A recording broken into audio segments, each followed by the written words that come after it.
Ассалаумағалейкум құрметті ағайын. Бұл видеода мен сіздерді Health Priority компаниясының маркетингісімен таныстырғым келіп отыр.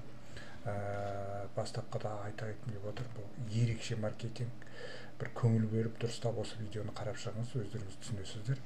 Сіздер дөп басып айта аламын, бұрын соңды бұндайды кездестірген емессіздер. Енді бұл сайт интернет-магазин. Интернет-магазин әр адам тіркеліп, сол жерден өзінің таңдаған товарын сатып алып, қолдануға мүмкіншілігі бар.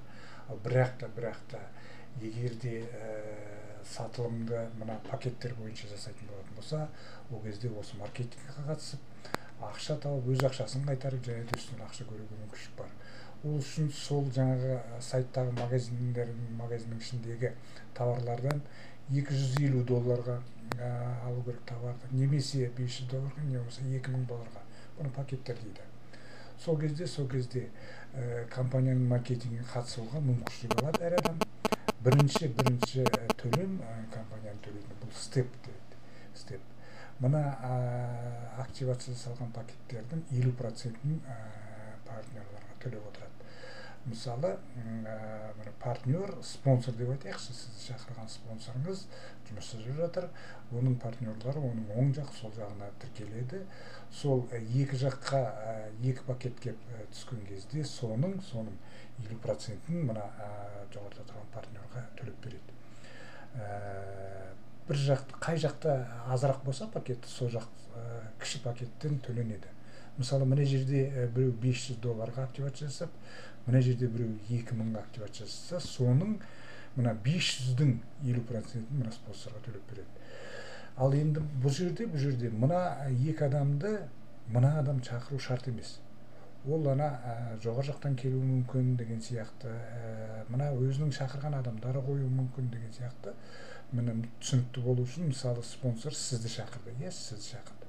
Сіз де өзіңізге адамдар шақырып, адам қоя бересіз.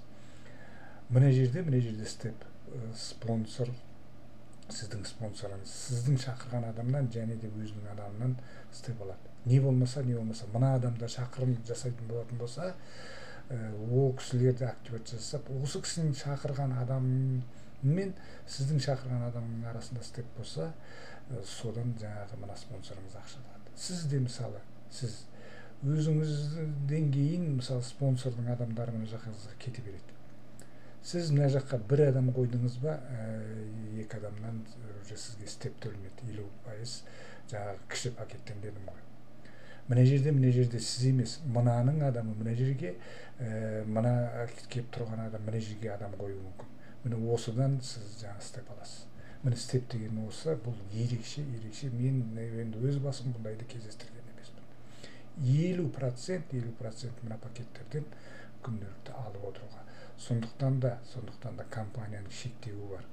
Егер де сіздің өзіңіздің пакетіңіз 250 болатын болса, не болмаса 500, не болмаса 2000 болатын болса, күнделікті табысыңыз осы пакеттермен шектеледі. Яғни 250 пакет күнде $250 алуға мүмкіншілігі бар.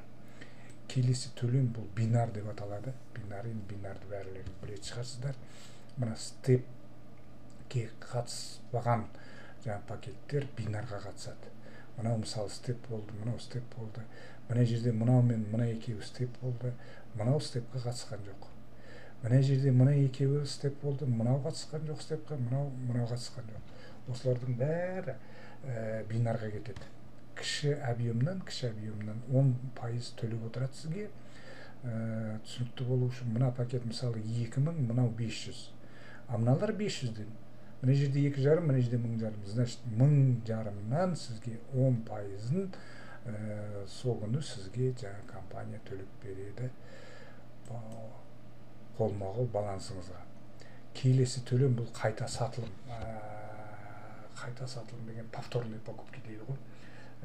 Енді мына пакеттер, осы төлемді алу үшін мына 250-лік пакет айына бір рет $50 өзі бір товарды сатып алу керек, активация дейді оны басқа компанияларда. Мына $500 пакет $30 айына бір рет бір сатылым жасау керек. $2000 пакеттер жылдың аяғына дейін бұндай активация жасау қажеті жоқ.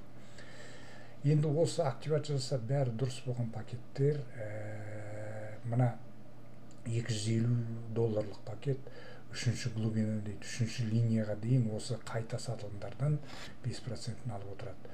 Бұл міндетті түрде активация емес.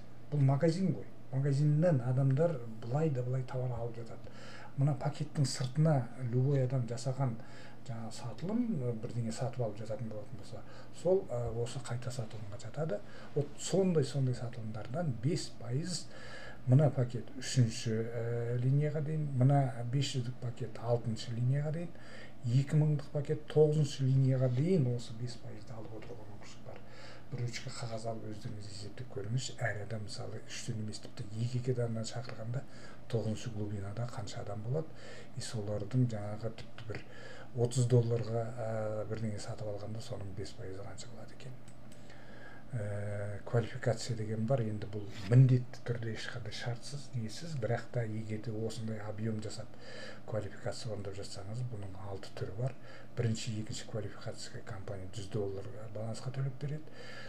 Үшінші квалификацияға $500 және автомобильдік программаға қатысуға мүмкіншілік бар. Төртінші, бесінші, алтыншы квалификация орындаған адам 1% мировой оборот дейді ғой. Бүткіл компанияның оборотының 1%-ын компаниясыға төлеп береді. Мына 4-ші, 5-ші, 6-ші квалификация орындаған адам. Сонымен ерекшеліктері. Ең бастысы төлемдер қолма-қол. Міне қазір сізден кейін активация жасалды ма, сразу сіздің балансыңызда ақша шыға келеді, сол ақшаны шығарып алуға мүмкіншілік бар. Бұл енді көп компанияларда мысалы бір уақыт тосу керек, не болмаса бір жаңағы мезгілде бір жетіде деген сияқты сондай жоқ, бұл жерде жоқ. Бүгін активация жасалды, бүгін сол ақшаны пайдалана беруге мүмкіншілігіңіз бар. Өте ақшалы. 50% шақырған адамнан деген бұл ешқай жерде кездеспеген мен. Болады мысалы бинарный маркетинг дейді. Міндетті түрде 2 адам 2 жағына қою керек. Олардан сен 10%, тіпті 15, кейде бір 18 деп жатады, 20 кездесі, тіпті 20 дейікші. 20 адам, 2 партнер, 20%-тен сіз 40% аласыз. Мына жерде 2 партнерден 50%-ын бір аласыз.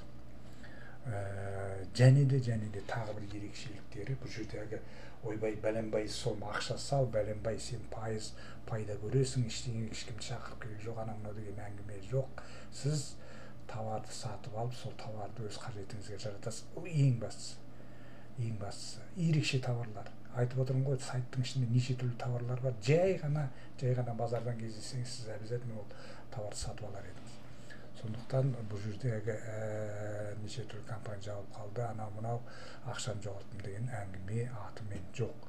Көптеген компанияларда біз қазір әсіресе көп болып кетті, ойбайда сөйтті, бүйт, ақшаны алып кел, ештеңе жасама, ақша табасың, сөйтесің, бүйтесің, ақшаның астында қаласың деп жатады. Ертең ол адамға сеніп адам келіп ақшасын салады, ол ертең бірдеңе болып жататын болатын болса, ертең ойбай сотқа дейін барып, телевизордан Құдайдың құттығын айтып жатқандары сөйтіп бүйтіп алданып деген сияқты. Мына жерде тек қана товарды сатып алу мәселе сода болып тұр. Сонымен егерде түсінбеген жағдайларыңыз болып жататын болатын болса, бір сұрақтар туындап жататын болатын болса, осы видеоны жіберген адамға хабарласыңыз бірінші очередь. Болмай жатса, осы видеоның астында менің WhatsApp-ым, Telegram бар, соған шығып, жекеме шығып хабарласуға болады. Толықтай мағлұмат алып отырасыздар. Және де мына YouTube каналға подписаться дегенді басып, соған жазылып жатсаңыздар, тағы да видеолар болып жатса, соған хабардар боласыздар. Сау саламатта болыңыздар, жақсы табысқа жетуіңізге мен тілектеспін.